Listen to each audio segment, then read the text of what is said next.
Ancaman COVID-19 telah menyebabkan dunia tunggang terbalik. Bersama-sama kita pada kali ini adalah tidak lain tidak bukan pengurusi Jawatankuasa Pengurusan Bencana Negeri Datuk Amar Douglas Ugah Embas. Selamat datang Datuk Amar. Terima kasih. Menyebut tentang Datuk Amar ini satu wajah yang sebenarnya sering tampil di hadapan media. Dan boleh dikata beliau sebenarnya seorang tokoh dan pemimpin negeri yang telah banyak memimpin bagaimana kita melangkah ke hadapan untuk memastikan COVID-19 ini dapat dikekang. Jadi saya nak tahu apa sebenarnya cerita ataupun rahsia di sebalik tabir Jawatankuasa Pengurusan Bencana Negeri ini. Kerana rakyat sebenarnya tahu hanya muka Datuk Amar saja di depan dan tidak tahu cerita di sebaliknya. Ya, terima kasih dan selamat petang. Di Sarawak kita ada satu jawatankuasa yang dinamakan Jawatankuasa Pengurusan Bencana Negeri. Penasihat kita adalah Yang Amat Berhormat Datuk Petinggi Ketua Menteri. Jawatankuasa ini dianggotai oleh tidak kurang dari 17 jabatan dan kementerian.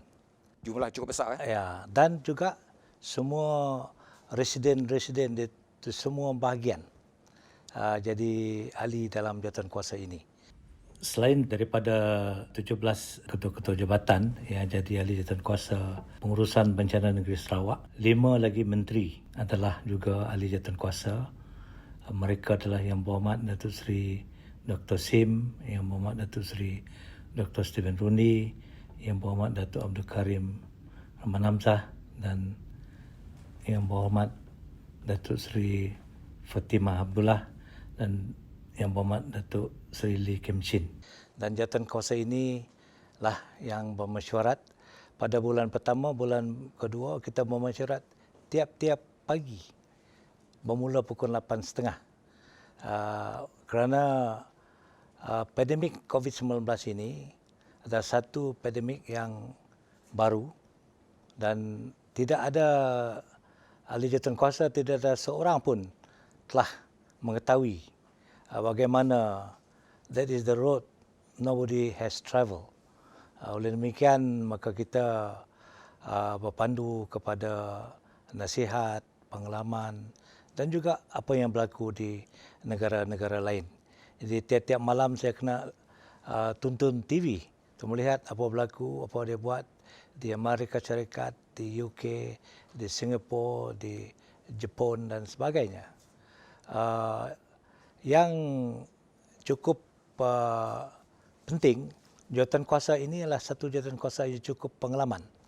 Kerana di Sarawak apabila ada satu bencana, jawatankuasa inilah ditugas untuk menguruskannya.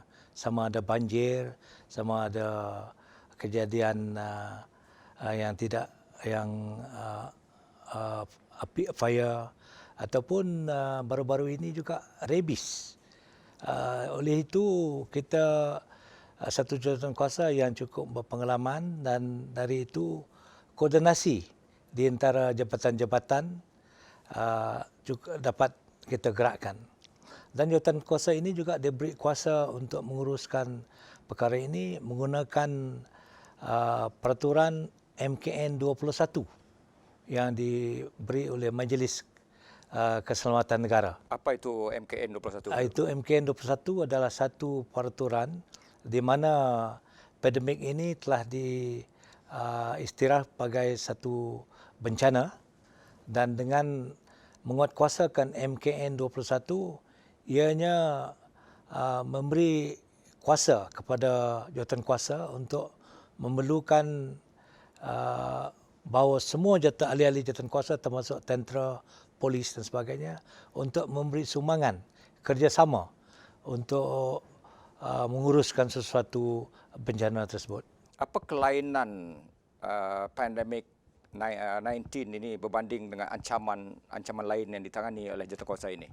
Ya, yang pertama, yang satu bencana yang baru-baru kita urus adalah rabies. Tapi rabies kita tahu sumber dia. Kalau anjing gila, itulah. Jadi apabila kita nak mengawalnya, strategi kita adalah kita kena kurangkan jumlah anjing tersebut dan tentukannya tidak berkeliaran. Kalau anjing tidak ada, maka rabies pasti tidak ada. Banjir, kalau hari hujan, kita tahu ia akan banjir. Jadi kita ada ramalan cuaca untuk meramalkan sama ada hujan lebat akan turun di Miri, di Sibu, di Kuching dan sebagainya. Jadi ada amaran, tapi ini COVID-19 adalah satu bencana yang tidak pernah kita lalui. Oleh itu kita juga tidak tahu mana sumbernya, mana puncanya. Cuma kita tahu ianya merebak secara jangkit-menjangkit kepada satu manusia satu manusia, tapi kita tidak tahu sama ada ia berpunca dalam negeri kah ataupun dari luar negara. Jadi tentu ada momen-momen yang dramatik ataupun mendebarkan ataupun menyentuh perasaan ketika Datuk tangani jawatan kuasa ini. Mungkin boleh kongsikan bersama penonton? Ya, yang pertama apabila lepas Cina Tahun Baru, perkara ini nampaknya telah pun berlaku merebak ke beberapa negara. Dan kita berbincang dengan Yang Amat Berhormat Ketua Menteri, apakah langkah yang kita ambil. Dan beliau mengatakan, mengarahkan bahawa Jawatankuasa Pengurusan Bencana Negeri yang saya jadi pengurusi menguruskan ini. Ini cukup mendebarkan saya kerana saya tidak tahu apa COVID-19. Saya cukup khawatir kerana saya melihat bagaimana ianya merebak di Wuhan. Bagaimana Wuhan perlu ditutup segala bisnes aktiviti di sana. Dan kita pun tidak tahu bagaimana dia ataupun bila dia akan merebak kepada Sarawak. Jadi apa yang terfikir atau terlintas dalam fikiran Datuk Amar ketika itu dan apa langkah-langkah awal untuk memastikan bahawa Datuk Amar berada di atas landasan betul? Yang pertama kita memahami bahawa bencana ini bukan berasal dari Sarawak, bukan berpunca dari apa-apa keadaan di Sarawak. Ianya berpunca dari merebak dari negara luar. Maka satu tindakan yang kita ambil adalah untuk menutup pintu masuk kita daripada siapa yang datang dari negara China. Sarawak waktu itu antara negeri pertama. Ya, kita yang pertama. Maka apabila kita menghadiri mesyuarat di Kuala Lumpur, kita dikutuk mengapa kita membuat keputusan sebegitu cepat. Tetapi Yang Amat Berhormat Ketua Menteri kata Sarawak buat keputusan apa yang baik untuk dan Sarawak. Dan ternyata kemudiannya langkah yang diambil itu tepat. Ya, berhasil. Kita juga menerima ada bantahan dari konsulat. Baik. Bertanya. Jadi kita teruskan selepas ini, Datuk Amar. Virus maut ini sesuatu yang bukan mudah untuk dikekang. Tapi kerajaan negeri Sarawak di bawah pengurusi Jawatankuasa Pengurusan Bencana Negeri, Datuk Amar Douglas Ugah telah berjaya dari segi kepimpinannya untuk mengekang ancaman virus ini.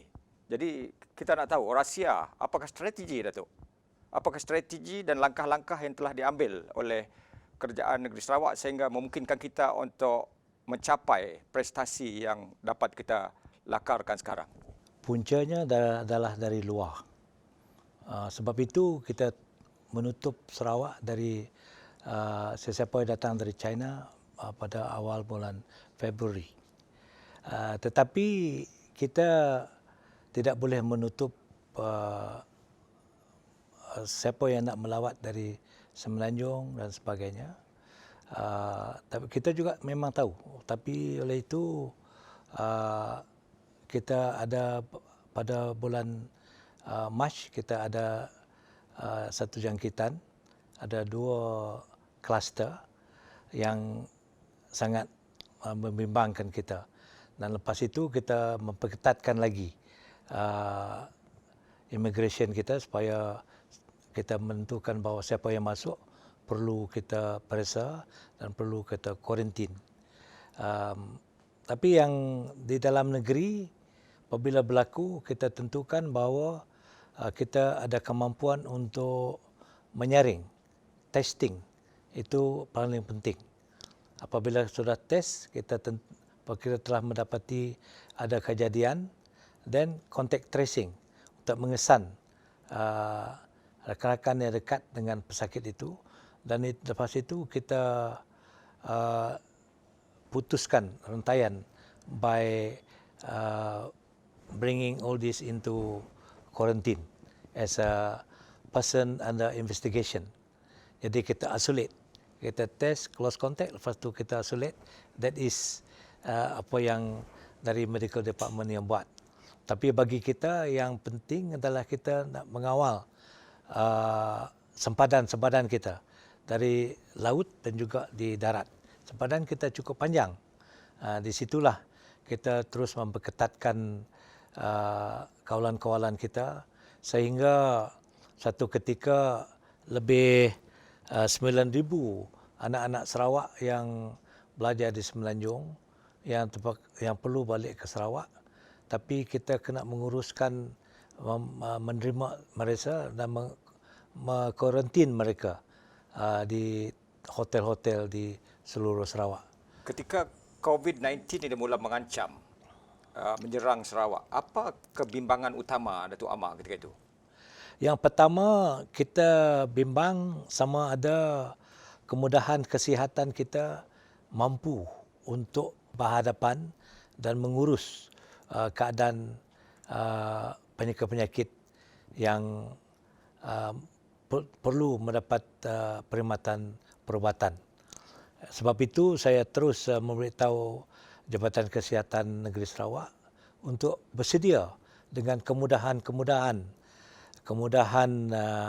vaksin, kemudahan tes, kemudahan ICU, kemudahan ventilator dan kemudahan PPE yang diperlukan oleh pegawai-pegawai di hadapan supaya kita tidak terperangkap dengan apa berlaku di negara-negara lain di mana semua perkhidmatan ini tidak mencukupi. Itu memang membimbangkan kerana jumlah kes kita after 2 cases memang spike, meningkat begitu ketara sekali. Dan waktu itu pihak hospital kita pun dah rasa dia tertekan sehingga satu ketika kita nak memikirkan mencari tempat untuk membuat temporary hospital. Walaupun kita dah menggunakan pusat belia untuk step down pasien itu, maka perkara yang cukup membimbangkan kita, adakah kemudahan kesihatan di negeri Sarawak, bukan di Kuching saja, di Sibu, di Miri, di Bintulu, di Limbang, mampu untuk merawat siapa yang sakit. Kerana kita tidak tahu berapa ramai yang akan dijangkit oleh Selain penyakit daripada bimbang tentang kemudahan kesihatan, apa lagi kerisauan lain? Risauan lain, kita tidak tahu bagaimana masyarakat dapat menerima segala kengkangan-kengkangan, segala restriction yang kita ada buat. Supaya because selepas itu kita ada perintah kawalan pergerakan dibuat di mana masyarakat perlu duduk di rumah, kadang-kadang tak boleh kerja, tak boleh keluar, dan ini adalah satu perubahan yang cukup mencabar kepada rakyat saja, tapi seluruh dunia apabila lockdown dibuat, dan kita tidak tahu apakah orang Sarawak dapat sama-sama memberi kerjasama, sama-sama menerima keperluan untuk sama-sama mengorbankan segala kehidupan yang selalu kita menikmati selama ini. Sehingga berlakunya apa yang dikenali sebagai new normal ataupun kelaziman baru. Yes. Dan ada juga masyarakat rakyat juga hilang pekerjaan dan susah juga cari makanan dan sebagainya. Dan semua ini kena diurus dari pihak hospital. Kita tentukan dia cukup peralatan, cukup jentera, cukup pegawai. Dari segi kerjaan, kita menentukan segala masalah rakyat itu kita cuba ringankan dengan memberi berbagai Dan bantuan. dalam berdepan dengan cabaran begitu getir, pasti satu komitmen politik daripada kepimpinan politik itu amat penting. Bagaimana dari sudut kepimpinan kerajaan negeri untuk tangani masalah ini? Dalam pandangan saya inilah satu sebab kita berjaya. Kerana Yang Amat Berhormat Ketua Menteri cukup komited untuk membantu. Sehingga sekarang jawatankuasa ini telah membelanjakan hampir 70 juta. Itu tidak masuk BKSS.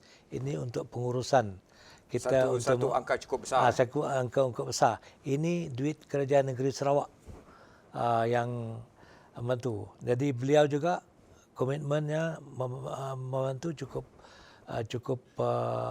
baik, cukup memang dialah yang mendorong kami untuk terus bekerja dalam keadaan yang Datuk Amar, kita teruskan selepas ini untuk memperkatakan lebih lanjut lagi dari segi bantuan Sarawakku sayang. Ya. Baik. Kembali selepas ini. Jadi tadi kita telah banyak memperkatakan tentang strategi dan langkah yang telah diambil oleh jawatankuasa itu. Dan memandangkan di Sabah khususnya dan juga di beberapa negeri di Semenanjung, angkanya agak menggerunkan. Tapi Sarawak alhamdulillah angkanya dapat dikawal. Jadi Datuk Amar, apakah strategi seterusnya untuk memastikan bahawa Sarawak ini dapat terus berada dalam keadaan sekarang? Ya, itu memang keadaan yang cukup mencabar apabila kita mendengar ataupun melihat kes-kes di Sabah meningkat. Kita sudah sedar bahawa kemungkinan dia merebak kepada Sarawak adalah tinggi. Kerana kita dah belajar dari apa yang berlaku yang lepas, dari permulaan kejadian di Sarawak.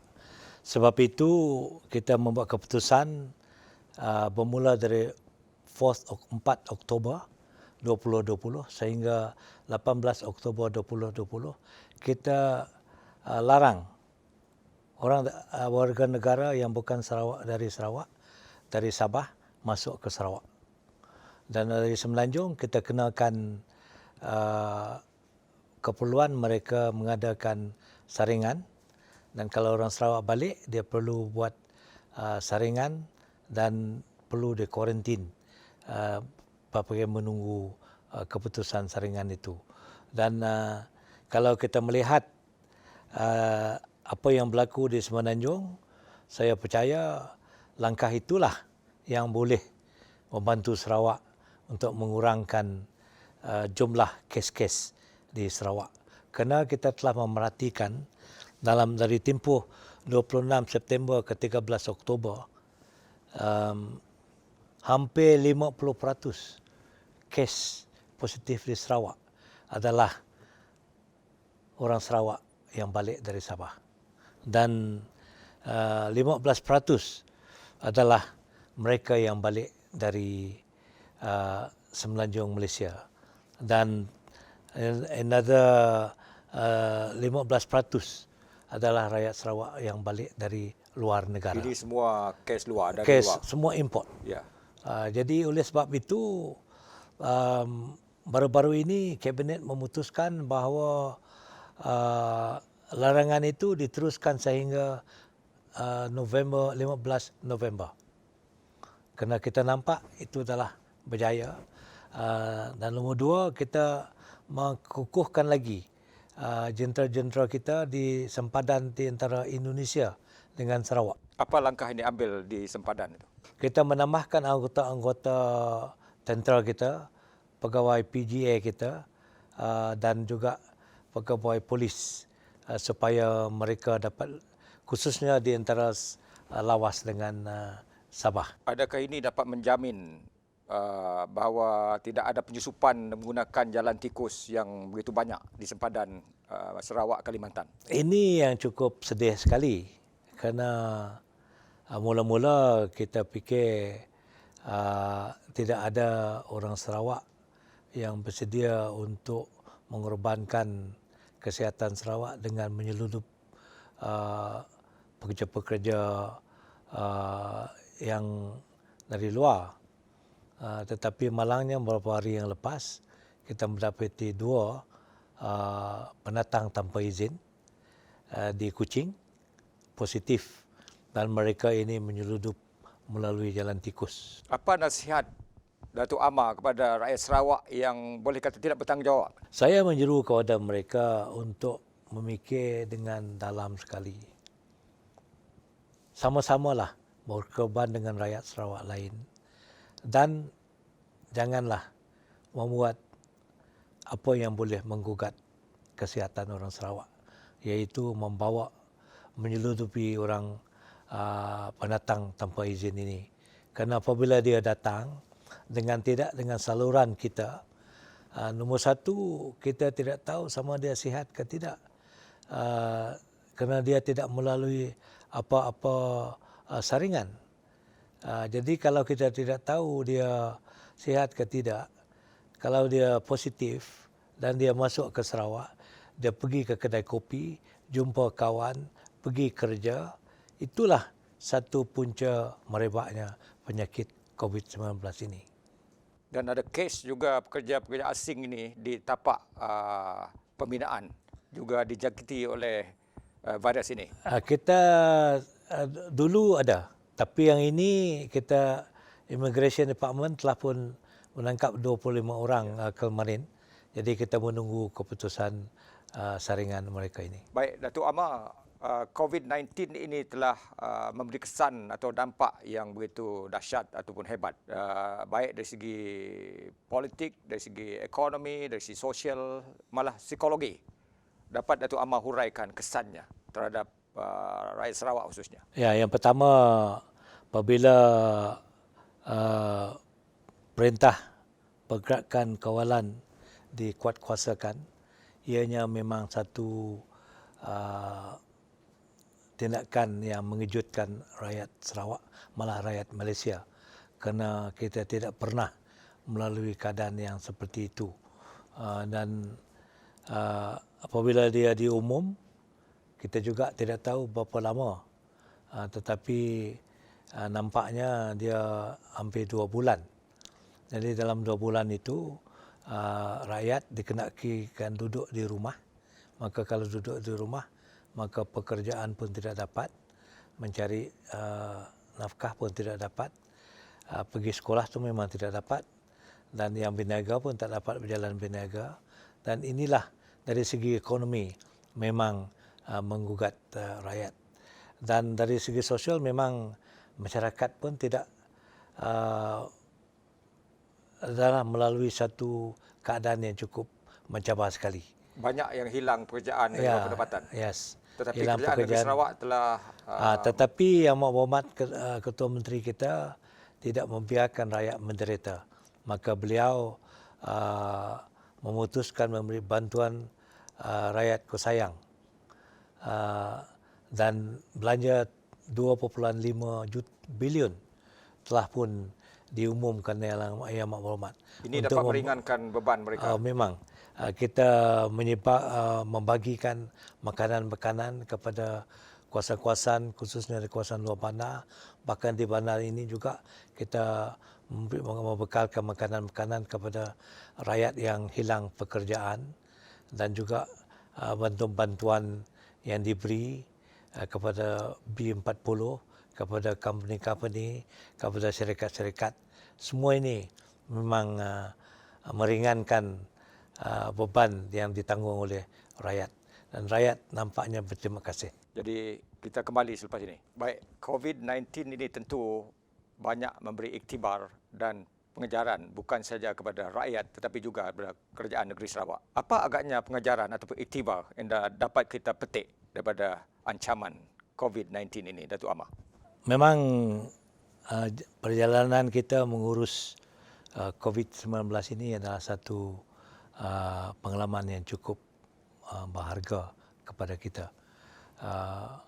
Kita melihat apabila kita dapat bekerjasama antara jabatan-jabatan kerajaan, maka dasar-dasar strategi-strategi kita dapat dijalankan dengan cukup lancar.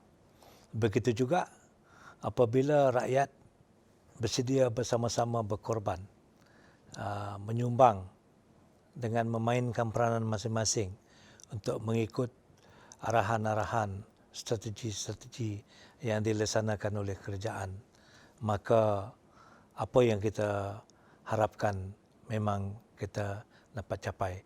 Itulah sebab kejayaan yang Sarawak dapat alami sekarang.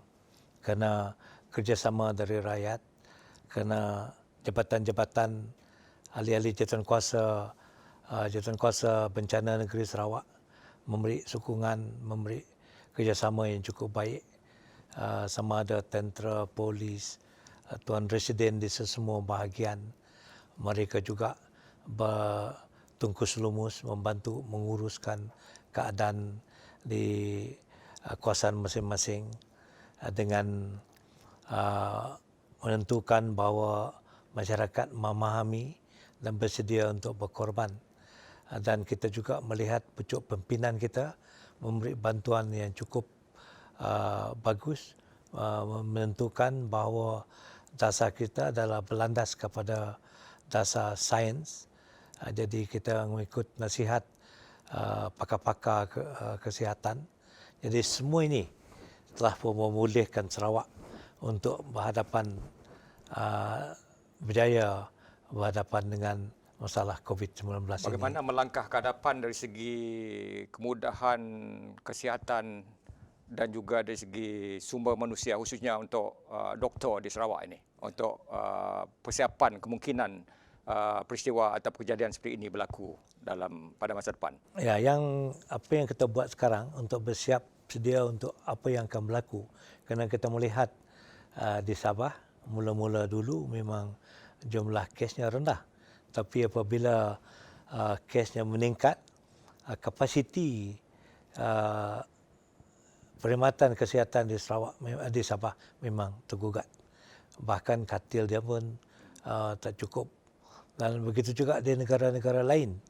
Apabila kes-kes ini mendadak, maka di Sarawak kita telah pun membincang. Yang pertama, kita nak meningkatkan keupayaan Jabatan Kesihatan Negeri untuk membuat saringan. Sekarang dia mampu untuk buat saringan 2,000 satu hari, dan kadang-kadang kes-kes itu perlu menunggu sehingga 48 jam sebelum keputusan saringan itu diketahui. Mengikut saintis, kalau masa menunggu itu terlalu lama, orang itu mungkin telah pun merayau di masyarakat dan menjangkiti orang lain.